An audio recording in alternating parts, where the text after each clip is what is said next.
Good morning, good afternoon, good evening. It is a wonderful day in the corporate neighborhood. Or is it? Welcome to the Elevate Your Corporate Value podcast with Dr. E, where we will have conversations on the topics under the four pillars I feel are critical to employee success in corporate: leadership, engagement, analytics, and performance, aka LEAP.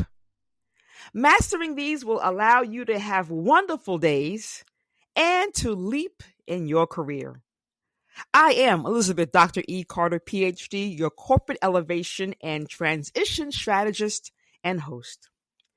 I understand the challenges you face as a corporate professional trying to thrive in the workplace.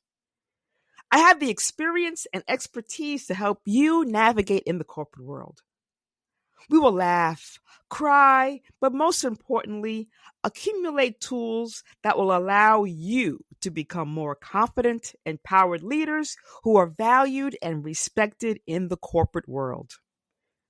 Now, I share in the spirit of giving you what I never got, the feedback that would have helped me that I never received. So let's get started.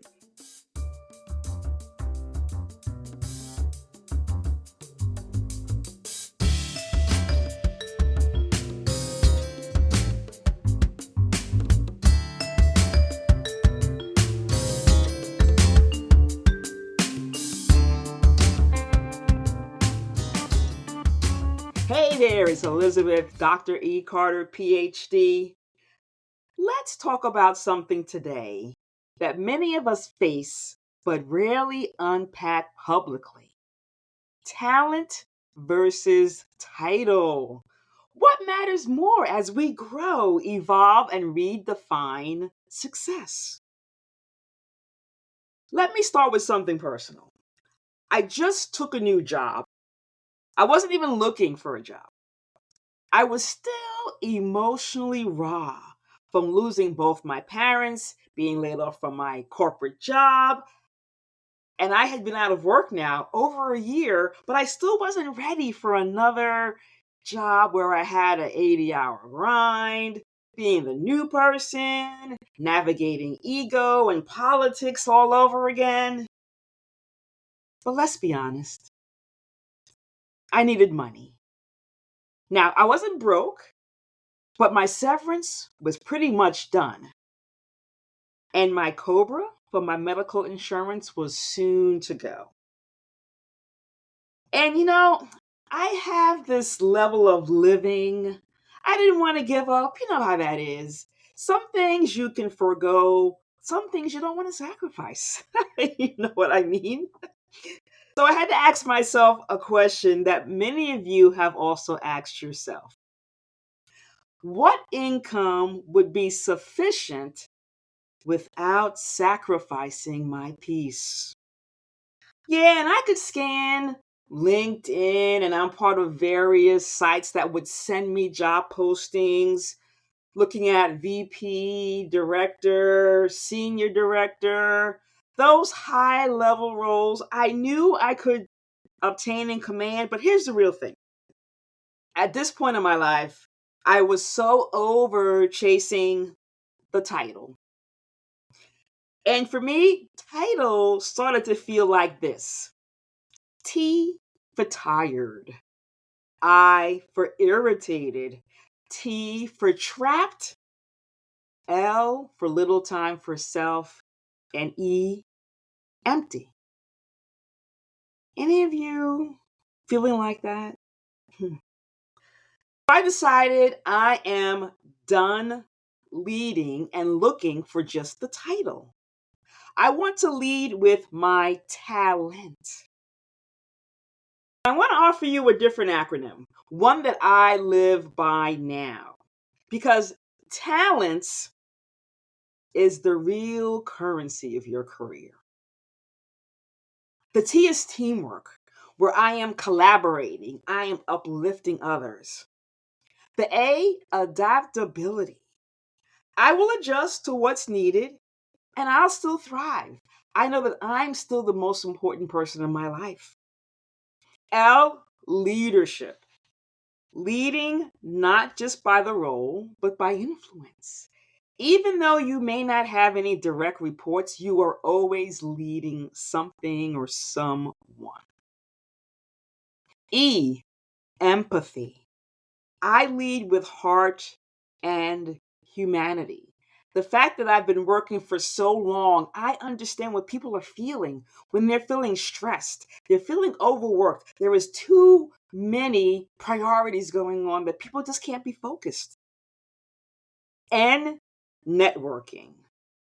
I am building bridges, not walls. T, tenacity. I don't quit.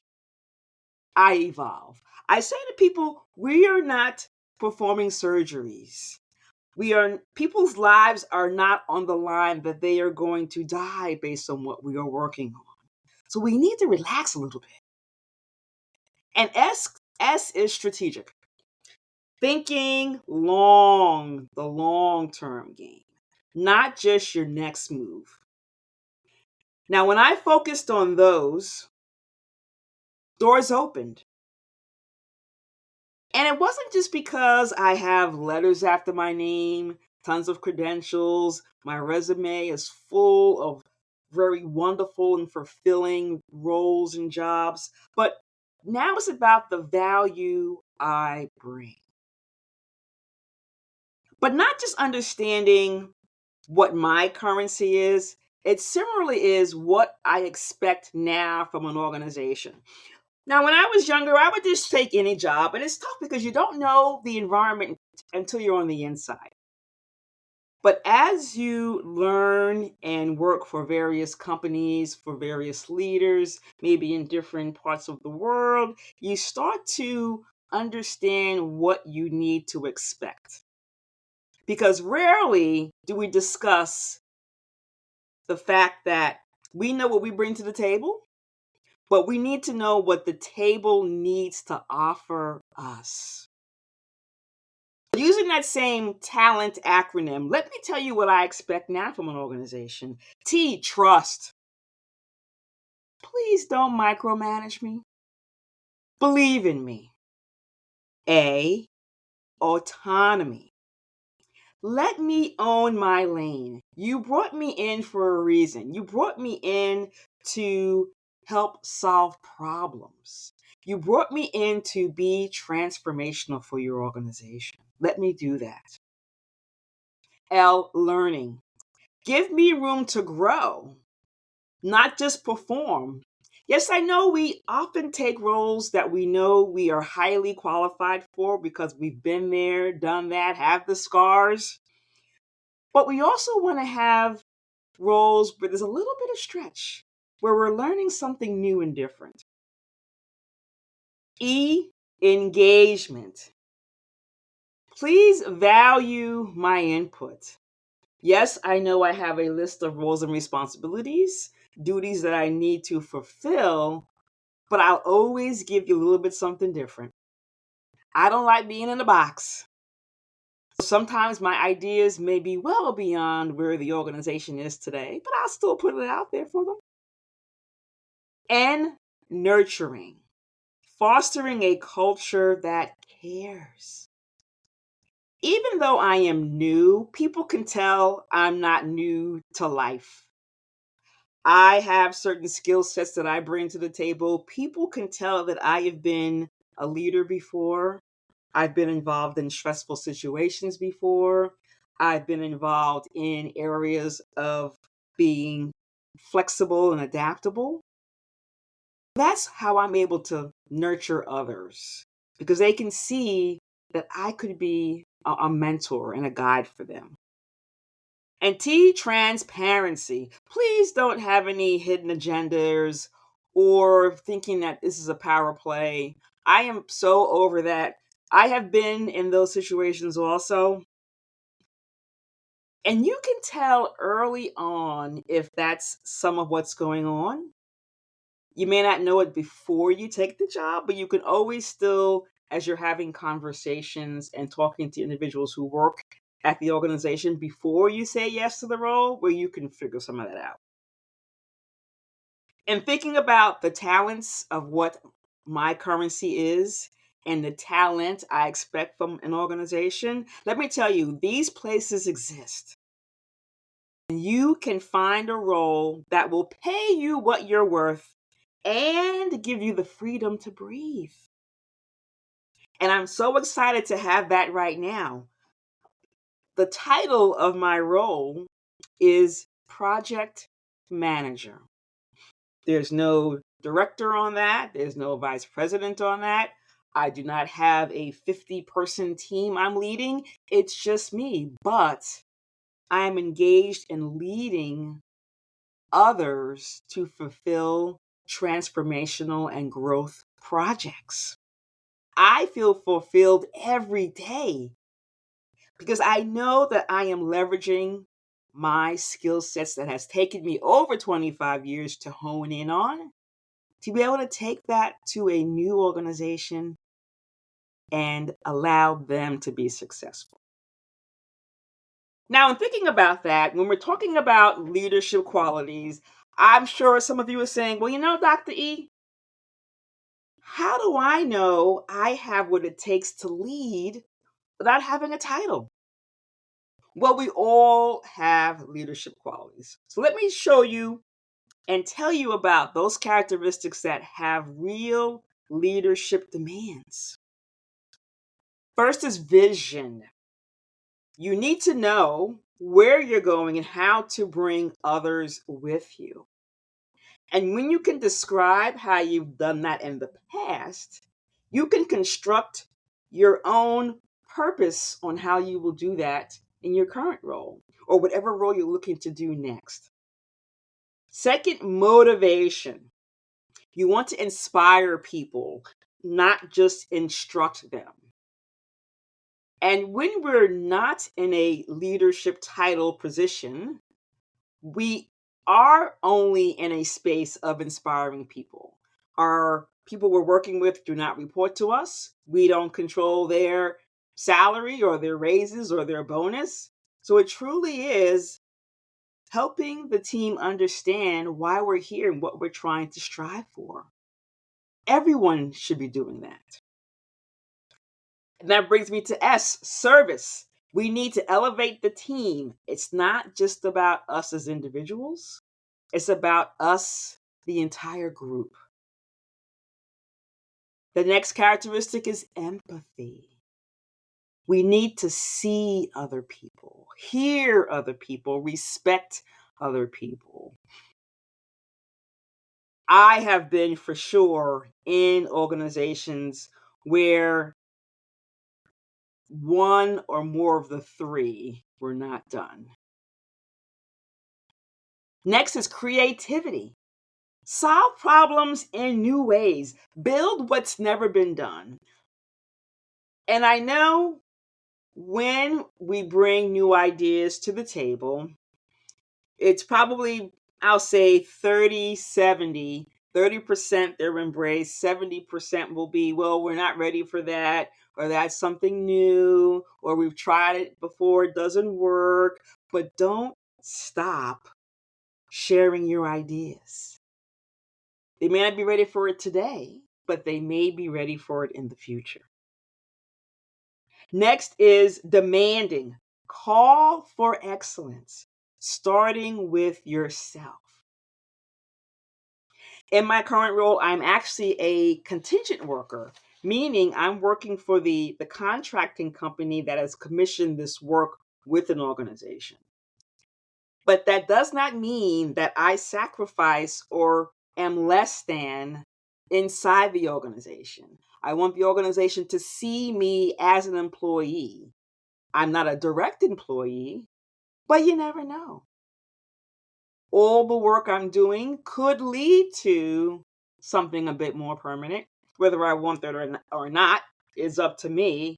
But I always want to show up in excellence. And last is management.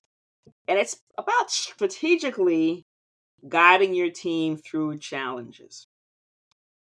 In this project management space, there are deadlines, there are responsibilities, there's lots of conversations. Everyone wants to be able to have every conversation, every question answered, every T crossed. But sometimes we just need to move a little faster. And that's how I have to guide the team effectively. And I will tell you that titles don't always make these qualities appear. They come from experiences. Without continuous movement and growth of yourself in your career, you'll never be able to understand what talent and what that currency is. So, when we're talking about experiences and how they fuel growth, I think about them in two buckets. Whether or not I am working for someone or doing my own work with appeal, I always try to remind myself of my purpose and my why. And it's always about growth and key experiences. When you're determining what you're going to do next and leveraging your talents, always step back and think about what are the gaps you're trying to fill? What are some of the areas that you have not been proficient in or had the time to become proficient in that you want to be better at? That could be leading initiatives. That could be owning a P&L, profit and loss. It could be working across functions or working across geographies. It could even be selling or in a more consultative role.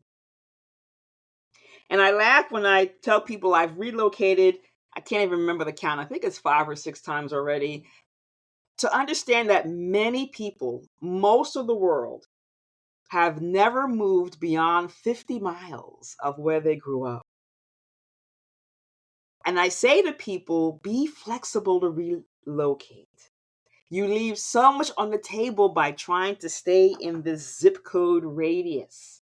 And that creates a bit of a stiflingness, if that's a word, mentally and from a growth perspective of your career. So, from this conversation, I want you to be able to think about this. Growth is the goal. Title may open the door, but talent keeps you in that room and helps you build one of your own. You don't need a title to be a leader, y'all.